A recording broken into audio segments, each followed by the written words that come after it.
वीरानगढ़ पहुंचकर सिद्धार्थ अपने पेरेंट्स का पता लगाने का फैसला कर ही चुका था। सिद्धार्थ के मैनेजर मिस्टर बजाज बुरी तरह जख्मी थे। कार हादसे में बेहोश हो जाने के बाद सिद्धार्थ ने गांव वालों की मदद से उन्हें गांव के सरकारी गेस्ट हाउस तक पहुंचाया। उनकी हालत को देखकर उस बूढ़े बाबा ने कहा कि अब यहाँ मौत का तांडव होगा, कोई भी जिंदा नहीं बच पाएगा। जब तक उस हवेली की भूख नहीं मिटती तब तक ये मौत का सिलसिला नहीं थमेगा। सिद्धार्थ जैसे नए जमाने के मॉडर्न और रेशनल थिंकिंग वाले शख्स के लिए इन सब बातों पर यकीन कर पाना बहुत मुश्किल था, लेकिन वो यकीन कैसे नहीं करता, वो खुद अपनों को खो चुका था। यहाँ उसके सामने अभी उसके मैनेजर अंकल अपनी जिंदगी और मौत के बीच लड़ाई लड़ रहे थे। मिस्टर बजाज की हालत बद से बदतर होती जा रही थी। उनका बहुत ज्यादा खून बह चुका था। उस गांव की बदकिस्मती ये थी कि वहां पर कोई भी क्वालिफाइड डॉक्टर नहीं था। एक अनट्रेन्ड डॉक्टर उन्हें अटेंड कर रहा था। वैसे भी उस भूता हमले का इलाज भला कोई डॉक्टर कर भी कैसे सकता है। इस बीच मिस्टर बजाज की बेटी गौरी ने अपने डैडी को उनके मोबाइल पर कॉल किया। उनके मोबाइल पर गौरी का number my daughter name display कर रहा था। जब बार बार कॉल आने लगा तो सिद्धार्थ ने ही उस कॉल को रिसीव कर लिया। मिस्टर बजाज की बेटी गौरी और सिद्धार्थ दोनों एक दूसरे को बचपन से जानते थे। वो दोनों बचपन में साथ साथ खेलकर बड़े हुए थे, लेकिन सिद्धार्थ अपनी स्टडीज के लिए विदेश चले जाने के कारण गौरी से काफी सालों से कांटेक्ट में नहीं था। जब सिद्धार्थ ने फोन उठाया तो उसे समझ नहीं आ रहा था कि वो मिस्टर बजाज की बेटी से क्या बात करे। हेलो डैडी, गौरी ने कहा। हेलो, मैं सिद्धार्थ भारद्वाज बोल रहा हूँ। आई एम सॉरी, मुझे मिस्टर बजाज का फोन नहीं उठाना चाहिए था, लेकिन बात ही कुछ ऐसी थी। सिद्धार्थ ने कहा। सिद्धार्थ, आप? पर मेरे डैडी कहाँ हैं और उनका फोन आपके पास क्यों? गौरी ने हैरान होते हुए पूछा। वो एक्चुअली बात कुछ सीरियस है। मुझे समझ नहीं आ रहा कि मैं आपसे क्या कहूँ। आपके डैडी का वीरानगढ़ में खतरनाक कार एक्सीडेंट हो गया है और अगर उन्हें जल्द से जल्द ब्लड क्लॉट वाली मेडिसिन मिल जाती है तो उनकी जान बचाई जा सकती, लेकिन इस गांव में कोई भी केमिस्ट नहीं है और रास्ते पर पेड़ गिर जाने की वजह से वहां से गाड़ियां नहीं गुजर सकती हैं। इसके अलावा इस जगह से निकल पाना हमारे लिए पॉसिबल भी नहीं है। सिद्धार्थ ने कहा। क्या? मेरे मना करने के बावजूद भी डैडी वीरानगढ़ राजस्थान गए थे? वो एक भूतहा जगह है, लेकिन वो अपने बॉस के लिए किसी चीज की परवाह नहीं करते। तुमने शायद मुझे पहचाना नहीं। खैर, मिस्टर बजाज मेरे डैडी हैं। मुझे साफ साफ बताओ, अब उनकी हालत कैसी है? गौरी ने सिद्धार्थ से कहा। अंकल को उन दवाओं की बहुत ज्यादा जरूरत है। मैं खुद भी यहाँ पर अपने मम्मी डैडी को तलाश करने के लिए आया हूँ। वे दोनों भी वीरानगढ़ की भूता हवेली से गायब हो गए हैं। अभी मैं तुम्हें बस इतना ही बता सकता हूँ। सॉरी, मुझे कॉल डिस्कनेक्ट करना पड़ेगा, सिद्धार्थ ने गौरी से कहा। सिद्धार्थ ने फोन रखा तभी गांव के लोग सिद्धार्थ के पास आए। पहले से ही भुखमरी के शिकार वे लोग रोते हुए सिद्धार्थ के आगे गिड़गिड़ाते हुए कहने लगे, भगवान को हम पर रहम कब आएगा। ये कहते हुए वो लोग सिद्धार्थ के सामने रोने ही लगते हैं। वे कहते हैं कि गांव के पास फैक्ट्री खुलने से कई सालों बाद उन्हें नया रोजगार मिलने वाला था, लेकिन वहां की उन बुरी ताकतों की वजह से फैक्ट्री में भी आग लग गई। आप लोगों को परेशान होने की जरूरत नहीं है। मैं उस फैक्ट्री को दोबारा शुरू करवा दूंगा और जल्द ही मेरी मम्मी डैडी को भी ढूंढ निकालूंगा। जब से मैं इस जगह आया हूं किसी ने मुझसे ठीक से कोई बात तक नहीं की। आप लोग इतने अजीब कैसे हो सकते हो? मेरे डैडी आप सबके लिए जहां वो फैक्ट्री शुरू करने का सोच रहे थे। क्या कोई मुझे बताएगा कि यहां दरअसल ये सब कुछ हो क्या रहा है? सिद्धार्थ ने गांव वालों से कहा, बेटा, इस गांव में तुम्हारा कोई साथ नहीं देने वाला। इस गांव के लोग बहुत डरे, सहमे और मुर्दे के समान हो चुके हैं। इस गांव के लोगों ने बहुत कुछ झेला है। यहाँ हर वक्त लोग मौत के साए में जीने को मजबूर हैं। गांव वालों के बीच में खड़े बूढ़े बाबा ने कहा। लेकिन बाबा, यहाँ पर कोई भी खुलकर कुछ भी नहीं कहता, सिद्धार्थ ने पूछा। मैंने तुम्हारे पिता को भी लाख समझाया था कि वह यहाँ आ तो गए हैं, लेकिन उन्हें उस हवेली के बारे में सोचना बंद कर देना चाहिए।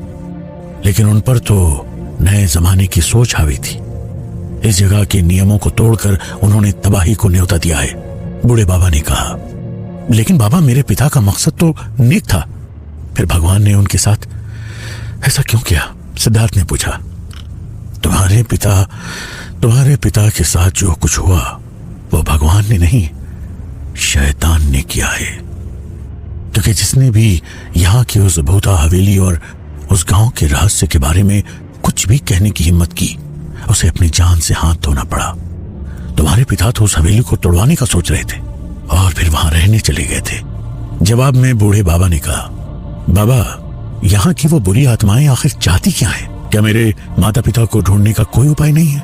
क्या यहाँ लोग ऐसे ही मरते रहेंगे? यह अभिशाप कब खत्म होगा? सिद्धार्थ ने पूछा, यहाँ की आत्माओं के बारे में तो मैं तुम्हें कुछ भी नहीं बता सकता, लेकिन बस इतना कह सकता हूँ कि यहाँ की उस मनहूस हवेली में कई रहस्य छुपे हुए हैं। अगर कोई उन रहस्यों को समझ लेगा और उन्हें सुलझा लेगा तो हो सकता है ये अभिशाप खत्म हो जाए। बूढ़े बाबा ने सिद्धार्थ को बताया। सिद्धार्थ ने फैसला किया कि चाहे जो भी हो वो उस हवेली में जरूर जाएगा, अपनी जान पर खेलकर अपने मम्मी डैडी का पता लगाएगा। बाबा, मैं इस काम के लिए तैयार हूं, सिद्धार्थ ने कहा। अगर ऐसा है तो ठीक है बेटा, मैं भी तुम्हारे साथ वहां चलूंगा। मुझे मौत का बिल्कुल डर नहीं है, मैं भी उन आत्माओं का सताया हूं, बूढ़े बाबा ने सिद्धार्थ से कहा।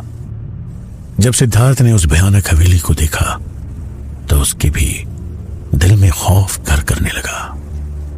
उस हवेली का सन्नाटा और मनहूसियत भरा माहौल सिद्धार्थ ने अपनी जिंदगी में कभी नहीं देखा था। हवेली में दोबारा से सब तरफ घास और झाड़ियां उग चुकी थी। जमीन पर पेड़ों के अनगिनत सूखे हुए पत्ते बिखरे पड़े थे। वह हवेली अब एक फिर से मकड़ी के जालों से ढक चुकी थी। उसे देखकर कोई नहीं कह सकता था कि उसकी अभी अभी कुछ दिन पहले ही उसकी सफाई करवाई गई थी। हवेली के बाहर लगे पुतले बहुत अजीब और डरावने थे। ऐसा लग रहा था वो बेजान नहीं है। उनके हाथों में तलवारें थी। सिद्धार्थ को ऐसा लग रहा था जैसे वो उसे घूर कर देख रहे थे और कभी भी उस पर हमला कर सकते थे। कुछ पुतले टूटे हुए भी थे और उनकी जंग लगी हुई तलवारें जमीन पर पड़ी हुई थी। जैसे तैसे चैनल गेट खोलकर अंदर पहुंचे सिद्धार्थ की नजर हवेली के उस बड़े से बंद दरवाजे पर पड़ी। उस दरवाजे पर बहुत शानदार नक्काशी की गई थी, लेकिन धूल के कारण कुछ भी साफ साफ दिखाई नहीं दे रहा था। हवेली के सारे दूसरे दरवाजे भी बंद दिखाई दे रहे थे। जब तक इस हवेली के सारे दरवाजे नहीं खुल जाते तुम अपने मकसद में कामयाब नहीं हो सकते हो। और शायद ऐसा होने के बाद ही गांव वालों को इस अभिशाप से मुक्ति मिल सकती है। सिद्धार्थ के साथ वहां आए उस बूढ़े बाबा ने कहा, बाबा, हवेली के अंदर जाने के लिए उन दरवाजों को खोलने का उपाय तो मैं जरूर ढूंढ ही निकालूंगा, सिद्धार्थ ने बूढ़े बाबा से कहा। बूढ़े बाबा ने सिद्धार्थ को एक और बात बताई थी कि उसे इस काम को रात होने से पहले ही करना होगा। रात के अंधेरे में वे बुरी शक्तियां बहुत घातक हो जाया करती थी। सिद्धार्थ ने बारीकी से चारों तरफ से हवेली का मुआयना करना शुरू कर दिया। चैनल गेट के पास हल्दी कुमकुम लगे हुए सूखे नींबू पड़े हुए थे और अजीब सा छोटे छोटे पुतले चैनल गेट पर लगे हुए थे। उनमें कुछ कीले गड़े हुए थे। उस हवेली की बनावट बहुत शानदार लेकिन अजीब थी। पीछे की तरफ जानवरों की कुछ हड्डियां पड़ी हुई थी। कहीं कहीं सूखे खून के धब्बे दिखाई दे रहे थे। हवेली के सबसे बड़े दरवाजे पर गौर से देखने के बाद उसे यह महसूस हुआ कि उस दरवाजे पर कुछ लिखा हुआ था, लेकिन यहाँ पर ये अक्षर कैसे आ गए? ये यहाँ किसने लिखा होगा? इनका क्या मतलब हो सकता है? सिद्धार्थ उन अक्षरों को देखकर हैरान हो गया। उसने एक पत्थर उठाकर उन अक्षरों को ठीक से कुरेदना शुरू कर दिया। उस पर एंशिएंट संस्कृत लैंग्वेज में एक सेंटेंस लिखा हुआ था। सिद्धार्थ को एंशिएंट संस्कृत की इतनी समझ नहीं थी, इसलिए उसने उस गूगल ट्रांसलेटर के जरिए उसे हिंदी में ट्रांसलेट करने की कोशिश की, लेकिन ना तो उसे गूगल ट्रांसलेट कर सकता था और ना ही ठीक तरह से इंटरनेट कनेक्टिविटी थी। लेकिन उसे कुछ शब्दों का मतलब थोड़ा थोड़ा समझ आ रहा था, जैसे दरवाजा, पेड़, जड़। सिद्धार्थ कंफ्यूज्ड हो गया था। उसे समझ नहीं आ रहा था कि ऐसे में उसे क्या करना चाहिए। वो अंदाजा लगाता है कि उसे किसी पेड़ को अंधेरा होने से पहले ही जड़ से काटना होगा, लेकिन सबसे बड़ा सवाल तो ये था कि वहां आसपास तो बहुत सारे पेड़ थे। इतने सारे पेड़ों में से सेंटेंस के अकॉर्डिंग मुझे किस पेड़ को काटना चाहिए? सिद्धार्थ ने अपने आप से पूछा। उसके ऐसा कहते ही उसके दाहिने तरफ लगा हुआ एक मोटा सा पेड़ अजीब तरह से हिलने लगा। वहां अचानक जोर से हवा चलने लगी और हवा के साथ किसी के गुजरने की आवाज आने लगी। ये सब क्या होने लगा था? इससे पहले कि सिद्धार्थ उस हलचल के पीछे की वजह को समझ पाता, उस पेड़ की एक डाली जोर से हिली और उसने सिद्धार्थ को बहुत जोर से हिट किया। सिद्धार्थ बहुत दूर जाकर गिरा। गिरने की वजह से सिद्धार्थ के सिर पर चोट लग गई थी। उसका माथा घूमने लगा था। वो बूढ़ा आदमी वहां से भागा और सिद्धार्थ से कहा, खुद को बचाओ, खुद को बचाओ। वो कोई आम दरख्त नहीं था, वो सिद्धार्थ के खून का प्यासा था। अचानक इस बदले माहौल की वजह से सिद्धार्थ का दिमाग काम नहीं कर पा रहा था। वो एक पुराना बरगद का पेड़ था। अपनी डाल से हमला करने के बाद उसने सिद्धार्थ को संभलने का मौका तक नहीं दिया और उसकी जड़ों ने सिद्धार्थ के पैर को जकड़ लिया। सिद्धार्थ ने जैसे तैसे वहां पड़ी एक जंग लगी तलवार से उसकी जड़ों को काटना शुरू कर दिया, लेकिन घायल होने की वजह से अब उसमें ताकत नहीं रह गई थी और दर्द के मारे उसका बुरा हाल था। एक बार तो उस पेड़ की जड़ों ने उसके गले को ऐसा कसकर जकड़ लिया कि मानो उसकी जान लेने के बाद ही उसे छोड़ेगी, लेकिन सिद्धार्थ ने हिम्मत नहीं हारी। उस तलवार के एक ही वार से उसने एक बार फिर उस जड़ को काट दिया।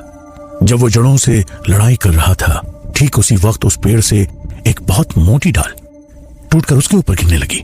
सिद्धार्थ इस बात से अनजान था और ठीक उसी वक्त किसी लड़की ने उसे पकड़कर खींच लिया।